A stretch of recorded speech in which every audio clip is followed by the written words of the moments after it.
नमस्ते। तो आज सबसे बड़ी खबर ये नहीं है कि पेट्रोल और डीजल के दाम 2 रुपए घट गए। आज सबसे बड़ी खबर ये भी नहीं है कि इलेक्शन कमीशन कल 3 बजे इलेक्शन की घोषणा करने जा रहा है। आज सबसे बड़ी खबर ये भी नहीं है कि किसान उनकी मांगे कौन सी मांगी जा रही है, कौन सी नहीं मानी जा रही है। आज की सबसे बड़ी खबर यह है कि सुप्रीम कोर्ट ने इलेक्शन कमीशन और स्टेट बैंक ऑफ इंडिया के ऐसी नब्ज पकड़ी जो सीधे केंद्र सरकार के भ्रष्टाचार से जुड़ती है, और वो है इलेक्टोरल बॉन्ड। तो सबसे बड़ी खबर पर एक नागरिक का ध्यान सबसे ज्यादा होना चाहिए।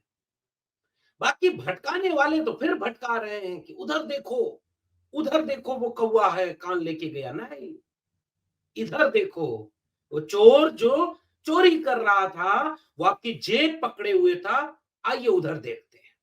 और वो जो जेब है इलेक्टोरल बॉन्ड। तो इलेक्टोरल बॉन्ड पर भारतीय जनता पार्टी की चोरी पकड़ी गई, और अभी पूरी नहीं पकड़ी गई है। इसलिए लेटेस्ट खबर यह भी है कि सुप्रीम कोर्ट ने स्टेट बैंक ऑफ इंडिया को यह भी फटकार लगाई है कि रे भाई, हमने कहा था पूरी डिटेल देने का, पूरी डिटेल भी दो। तो सुप्रीम कोर्ट के डांट फटकार का असर और खेल देखिए कितना दिलचस्प है। स्टेट बैंक ऑफ इंडिया को जब सुप्रीम कोर्ट ने यह कहा कि आपको इलेक्टोरल बॉन्ड की जानकारी हमें देनी होगी, और इलेक्शन कमीशन को वो जानकारी 4 मार्च तक दे दीजिए, 11 मार्च तक, और उसके बाद वो जानकारी इलेक्शन कमीशन देश को बताएगा। तो स्टेट बैंक ऑफ इंडिया ने कहा कि साहब बहुत बड़ी जानकारी है, हमारे पास अभी उतना सिस्टम नहीं डेवलप है कि हम इतना कम समय में वो जानकारी दे पाए, तो हमें 30 जून तक का समय दीजिए। पूरा खेल समझिएगा। 30 जून तक का समय मांगा गया कि हम पूरी जानकारी को इकट्ठा करेंगे, व्यवस्थित करेंगे और तब इलेक्शन कमीशन को देंगे।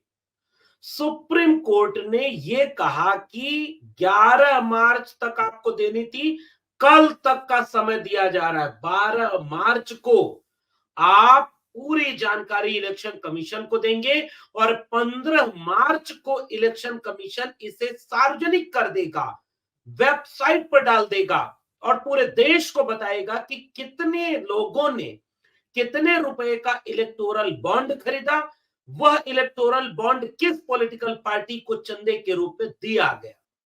डर देखिए, जो काम करने के लिए स्टेट बैंक ऑफ इंडिया 30 जून तक का समय मांग रहा था, 24 घंटे के भीतर वो सारी जानकारी state bank of India election commission को दे देता है। पकड़ी गई कि नहीं चोरी? कौन था जो कह रहा था कि हमें चाहिए? स्टेट बैंक ऑफ इंडिया से पैरवी करने वाला वकील भारत सरकार के वकील से जुड़ रहा है क्या कुछ? भारत सरकार में बीजेपी बैठी हुई है, और बीजेपी क्या ये नियंत्रित कर रही थी कि नहीं भाई ये जानकारी पब्लिक डोमेन में न चली जाए? चली गई, 24 घंटे के भीतर चली गई। और इलेक्शन कमीशन को सर्वोच्च न्यायालय ने कहा था कि 15 मार्च तक ये जानकारी सार्वजनिक कर देना है। इलेक्शन कमीशन ने 14 मार्च को जानकारी सार्वजनिक कर दी, और वो जानकारी जब सार्वजनिक की तो पोल खुल गया। लेकिन अब उस पोल पर आता हूं कि चोरी कहां पकड़ी गई और क्या क्या हुआ है भ्रष्टाचार, अभी सिलसिलेवार एक एक चीज बताएंगे। लेकिन उसके पहले पता है, इलेक्शन कमीशन ने जो लिस्ट जारी की, उससे यह पता चल गया कि मान लीजिए अमुक पैसा है। अब लिस्ट से पता क्या चला? अब पब्लिक डोमेन में सारी चीजें, इलेक्शन कमीशन के डेटा के जरिए यह पता चला कि भारतीय जनता पार्टी को कुल इलेक्टोरल बॉन्ड का लगभग 46% अकेले मिला है, जिसकी जिसकी वैल्यू है 11,562.5022 रुपए। आसान कर दें, 11,500 करोड़ रुपए 2019 से बीजेपी को मिला है। दूसरा सबसे ज्यादा पैसा मिला है तृणमूल कांग्रेस को, 3,214 करोड़ रुपए। कांग्रेस पार्टी को मिला है 2,818 करोड़ रुपए। बीजू जनता भारत राष्ट्रीय पार्टी समिति बीआरएस, तेलंगाना में जिनकी पार्टी थी, उनको मिला है 2,278 रुपए। बीजू जनता दल को मिला 1,550 करोड़ रुपए। डीएमके को मिला 1,230 करोड़ रुपए। वाईएसआर कांग्रेस को मिला 662 करोड़ रुपए। टीडीपी को मिला, तेलुगु देशम पार्टी को 437 करोड़ रुपए। शिवसेना को 316, राष्ट्रीय जनता दल को 145, आम आदमी पार्टी को 130, जनता दल सेकुलर को 87 और पूरा लिस्ट फिर ऐसे बाकी पार्टियों का है। तो किसने कितना दिया? अब आते हैं मेन भ्रष्टाचार पर, जो सुप्रीम कोर्ट ने आज तारीख है 15 मार्च, सुप्रीम कोर्ट ने फिर से फटकार लगाते हुए स्टेट बैंक ऑफ इंडिया को कहा है कि हमने आपसे कुल अमाउंट ही नहीं पूछा था, क्योंकि स्टेट बैंक ऑफ इंडिया ने 2 लिस्ट जारी कर दी। एक लिस्ट में पूरी डिटेल दे दी है कि किन किन पार्टियों को कितना इलेक्टोरल बॉन्ड किस किस तारीख में मिला। तो जैसे मान लीजिए बीजेपी, तारीख इतना और उस तारीख को इतने रुपए का इलेक्टोरल बॉन्ड बीजेपी को गया, फिर अगली तारीख को इतने रुपए का, फिर तीसरी तारीख को इतने रुपए का। इस लिस्ट में ये पता नहीं है कि ये वाला जो इलेक्टोरल बॉन्ड है वो किसका है जो बीजेपी को गया। अभी ये पूरा खुल नहीं रहा, अभी आएगा। दूसरी लिस्ट जो स्टेट बैंक ने दी है, उस लिस्ट में बताया है कि इस कंपनी ने इतने रुपए का इलेक्टोरल बॉन्ड खरीद के किसी पॉलिटिकल पार्टी को दिया। ध्यान से समझिएगा इस खेल को। अभी भ्रष्टाचार आधा उजागर हुआ है, तब तो हालत इतनी खराब हो गई। अब पूरा उजागर करने के लिए उसी सुप्रीम कोर्ट ने कहा है कि एक एक ट्रांजैक्शन डिटेल बताओ कि ये जो एक्स पॉलिटिकल पार्टी को, मान लीजिए बीजेपी को ये अमाउंट का इलेक्टोरल बॉन्ड गया है, तो ये वाला इलेक्टोरल बॉन्ड किसका है। लिंक तो लोग लगा ही ले रहे हैं और लिंक खुल रहा है। अभी लिंक कैसे जुड़ रहा है मैं अभी आपको बताने जा रहा हूं। लेकिन सुप्रीम कोर्ट ने स्टेट बैंक ऑफ इंडिया को कहा है कि तुरंत भाई ये पूरा डिटेल दो, और पूरा तुमने दिया नहीं, बॉन्ड नंबर डिस्क्लोज नहीं किया आपने, और जबकि हमने आपको सारा डिटेल देने को कहा था। 2018 से 2019 के बीच, अब देखिए एक घोटाला नंबर और खुली। स्टेट बैंक ऑफ इंडिया ने अप्रैल 2019 से शुरू किया ये सारा खेल, लेकिन एसबीआई ने मार्च 2018 में बॉन्ड, इलेक्टोरल बॉन्ड की पहली किस्त बेची थी। 2500 करोड़ रुपए के बॉन्ड का डेटा गायब है। यानी मार्च 2018 से अप्रैल 2019 तक का गायब बॉन्ड का डेटा कहां है। यानी उदाहरण के लिए रिपोर्ट ये बताती है कि बॉन्ड की पहली किस्त में बीजेपी को 95% धनराशि मिली। भाजपा किसे बचाना चाह रही है? जैसे जैसे इलेक्टोरल बॉन्ड का ये डिटेल सामने आएगा, चोरी पकड़ती चली जाएगी। और अभी सुप्रीम कोर्ट ने इसका खेल को उजागर कर दिया है कि भाई कैसे क्या आपने धोखा किया है। आधा धोखा खुला है, आधा और खुलेगा। अब देखिए भ्रष्टाचार और चोरी क्या होती है, ये देखिए। गांव में पता है जो सरकारी आदमी बैठा होता है, सरकारी आदमी कहता है कि तुम्हारे ये जो टेंडर है बिल्डिंग बनाने का, 10 लोग हैं, 10 लोगों के बिल्डिंग बनाने में हम तुमको ये टेंडर दे देंगे। पता है तुम्हें क्या करना होगा? इलेक्टोरल बॉन्ड खरीद करके हमको दूसरे रास्ते चंदा दे देना होगा। जानकारी नहीं पता चलेगी, हमने इसको आरटीआई दायरे से बाहर रखा है, कोई नहीं जान पाएगा। इस रास्ते हजारों करोड़ रुपए चंदा इलेक्टोरल बॉन्ड के जरिए किसको मिलेगा? जो सत्ता में बैठा है वही ना लेगा। तो एक तो रास्ता ये हुआ कि एक हाथ दो और दूसरे हाथ लो। अब उसका सिलसिलेवार बताऊंगा भी। और दूसरी तरफ ये हुआ कि तुम्हारे ऊपर ईडी भेज रहा है, आईटी सेल की तुम्हारे ऊपर रेड पड़ रही है, income tax department, enforcement directorate, तुमने घपला किया, तुम्हारे पास काला धन है, तुम्हारे अकाउंट का डिटेल सही नहीं है, तुम्हारे ऊपर इतने रुपए का जुर्माना होता है। कुछ ही दिनों के भीतर वह कंपनी एक्स अमाउंट का इलेक्टोरल बॉन्ड खरीदकर एक्स पार्टी के अकाउंट में दे देती है, ईडी और आईटी से बच जाती है। उदाहरण देखिए, सुनिए, भ्रष्टाचार सुनिए, फकीर की पार्टी का भ्रष्टाचार। एक कंपनी है जिसका नाम है फ्यूचर गेमिंग। मैं रिश्ता बता रहा हूं, और इस रिश्ते को अभी सुप्रीम कोर्ट ने कहा है कि लिंक खोल करके आपको देना। ईडी की रेट फ्यूचर गेमिंग प्रोग्राम की कंपनी के ऊपर पड़ती है 2 अप्रैल 2022 को। यानी 2 अप्रैल 2022 को ईडी रेट डालती है फ्यूचर गेमिंग के ऊपर, और 7 अप्रैल 2022 को इलेक्टोरल बॉन्ड खरीदकर फ्यूचर गेमिंग पैसा डोनेट कर देता है। अरबिंदो फार्मा, उसका मैनेजिंग डायरेक्टर 10 नवंबर 2022 को गिरफ्तार किया जाता है, और अरबिंदो फार्मा 15 नवंबर 2022 को इलेक्टोरल बॉन्ड खरीद करके चंदा दे देती है। अच्छा, किसको दे रही होगी? अच्छा, तेलुगु देशम पार्टी को, जो सरकार में नहीं है, या जो है बहुजन समाज पार्टी या समाजवादी पार्टी को? अरे भाई, जिसकी सरकार होगी उसी को ना इतना चंदा दिया जाएगा गिरफ्तारी रेट के ठीक कुछ दिनों के भीतर। शिरडी साई इलेक्ट्रिकल्स, आईटी की रेट पड़ती है 20 दिसंबर 2023 को, और इलेक्टोरल बॉन्ड खरीदकर चंदा देता है 11 जनवरी 2024 को। Torrent power 306 megawatt secure project को महाराष्ट्र में 2.0 और पीएम कुसुम स्कीम में 7 मार्च 2024 को इनको अलॉट किया गया, और उसके पहले 10 जनवरी 2024 को उन्होंने इलेक्टोरल बॉन्ड खरीद के चंदा दे दिया। डॉक्टर रेड्डीज के यहां आईटी की रेट पड़ती है 13 नवंबर 2023 को, और इलेक्टोरल बॉन्ड खरीद करके डॉक्टर रेड्डीज 17 नवंबर 2023 को चंदा दे देते हैं, 3 दिन के भीतर। कल कलपत्रु प्रोजेक्ट्स को 4 अगस्त 2023 को आईटी की रेट पड़ती है, 10 अक्टूबर 2023 को चंदा दे देते हैं। ऐसे ही एवॉन साइकिल 23 दिसंबर 2023, 10 अक्टूबर को चंदा दे दिया।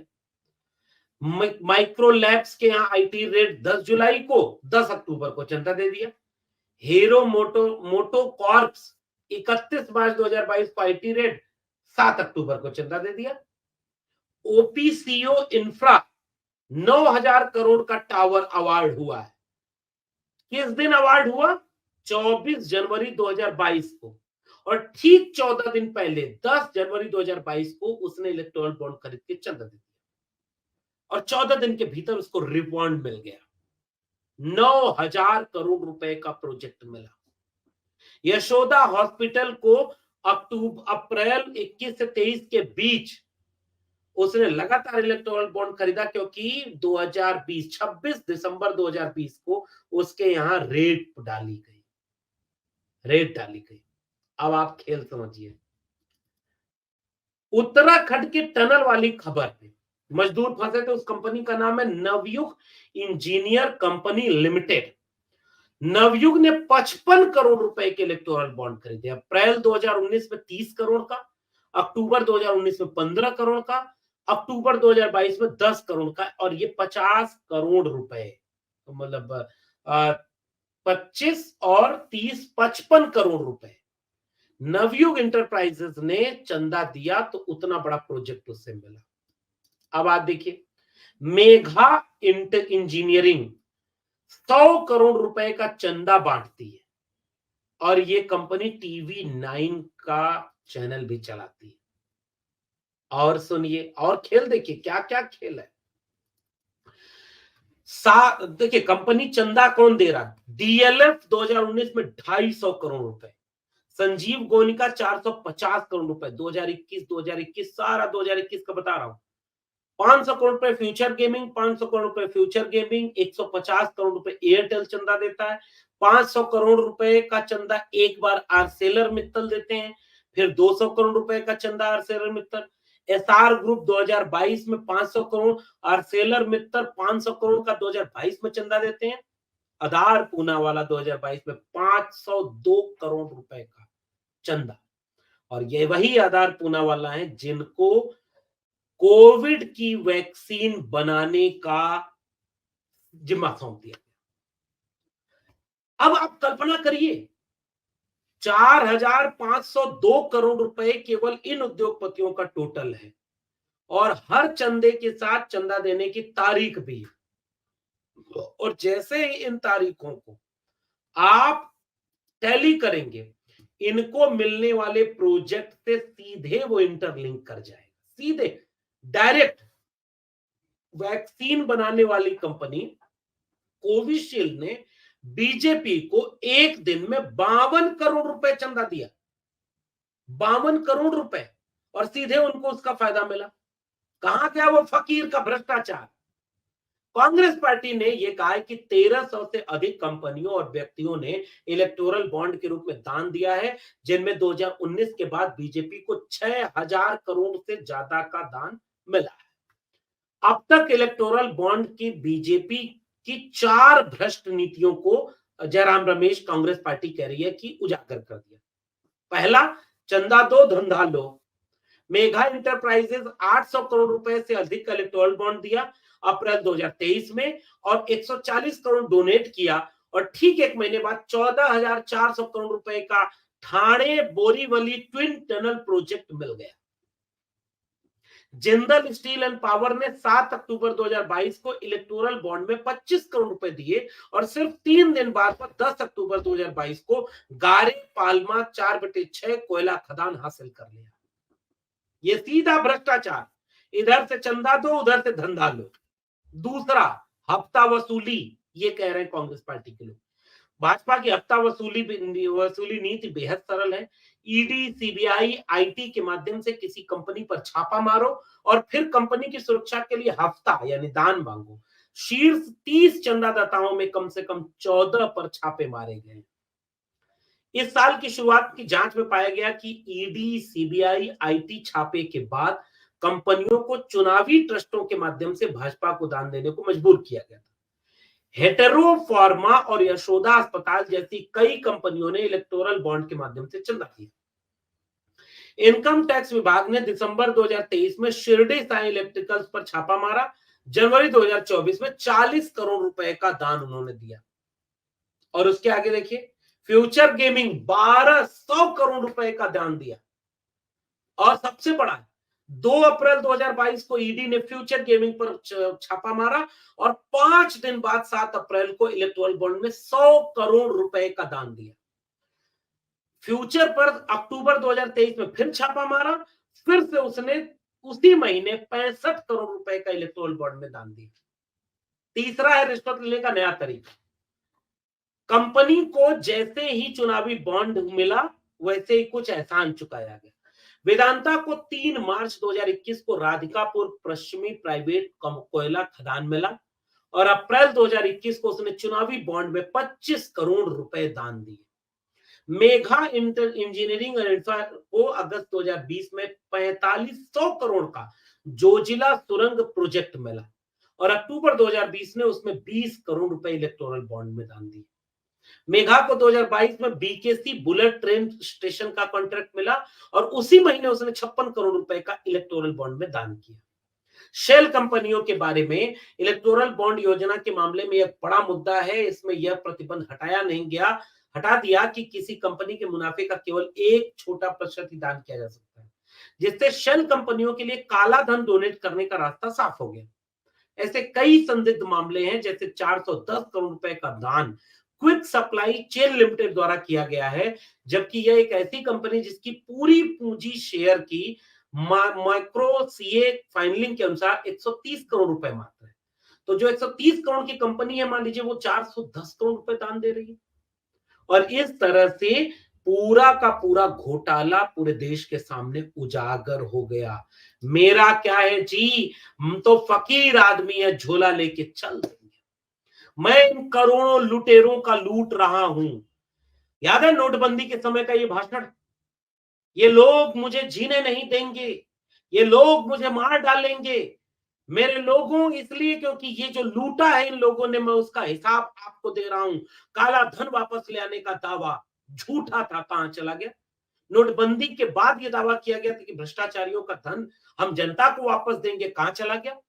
और एक पॉलिसी इलेक्टोरल बॉन्ड ने पूरे देश की सबसे बड़ी लूट को उजागर कर दिया।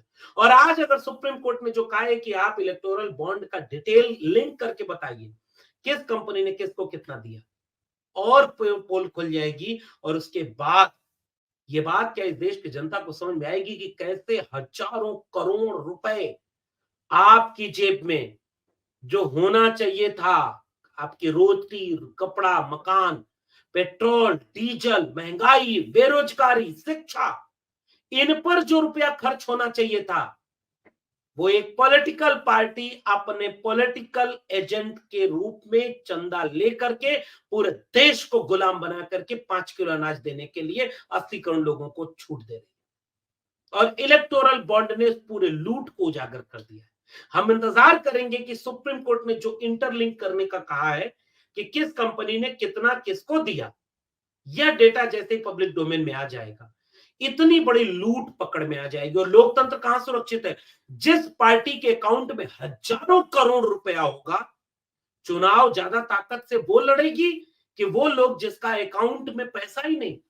और आप उन्हें इसलिए वोट नहीं देते क्योंकि हजारों करोड़ रुपया रखने वाली पॉलिटिकल पार्टी अपनी खरीदी हुई मीडिया में बैठकर आपके पॉलिटिकल पार्टी के नेता की छवि को बदनाम करती है, उनको गालियां दिलवाती है, उनको पप्पू बनवाती है, उनको चारा चोर बनवाती है, उनको टोटी चोर बनवाती है, और घर में बैठ करके झूठ परोसती है कि राहुल गांधी ने ये गलत किया, अखिलेश यादव ने ये गलत किया, तेजस्वी यादव ये गलत कर रहे हैं, ममता बनर्जी ये गलत कर रही है, उसके बाद डीएमके ये गलत कर रही है, क्योंकि हजारों हजार करोड़ रुपया उन्होंने अपना लूट लिया, उसका दिखाने वाला कोई नहीं।